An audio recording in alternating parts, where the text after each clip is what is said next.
а я еду за туманом, за мечтами, за нами. 27 октября в БГПУ имени Мифтахиддина Акмуллы прошло мероприятие, посвященное 45-летнему юбилею естественно-географического факультета. Я работала в самые сложные 80-е, 90-е годы на кафедре ботаники, вела методику преподавания биологии. Надо сказать, что я всегда любила свой предмет, но и этим увлекала своих студентов. Они тоже любили, они не только любили мой предмет, они любили полевую практику на агробиостанции. Факультет был организован в 1973 году.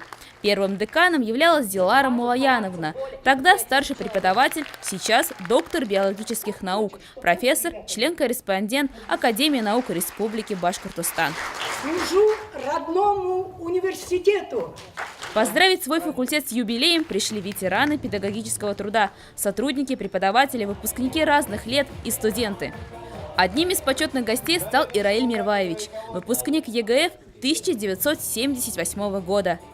Горжусь своим факультетом, горжусь своими однокурсниками, каждый из которых проявил себя на поприще просвещения и получил уважение от своих учеников.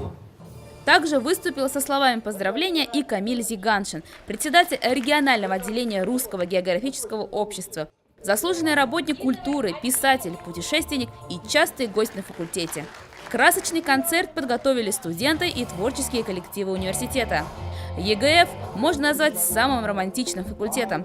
Это полевые практики, жизнь в палатках и, конечно же, песни под гитару у костра. И именно эти мгновения спустя много лет тепло вспоминают студенты. Мне полевая практика по гидрологии запомнилась. Затем, что еще запомнилось? Дружба, знакомство, дружба, конечно же, Шемяк. Участие в институтских всевозможных мероприятиях. Это КВН, спортивные состязания.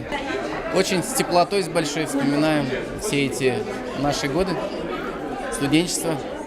Одной семьей жили. Да, как-то дружно жили, все друг друга знали. Я жила в городе, но все время приезжала в общежитие к ребятам, потому что там всегда было... Бурлила настоящая студенческая жизнь. В Белом зале университета был проведен республиканский конкурс туристической песни «Огонек походного костра». Конкурс был посвящен юбилею факультета и проходил в рамках фестиваля туристической песни. Кружится голова, и мне так легко, словно это я летаю, и рядом только небо синего.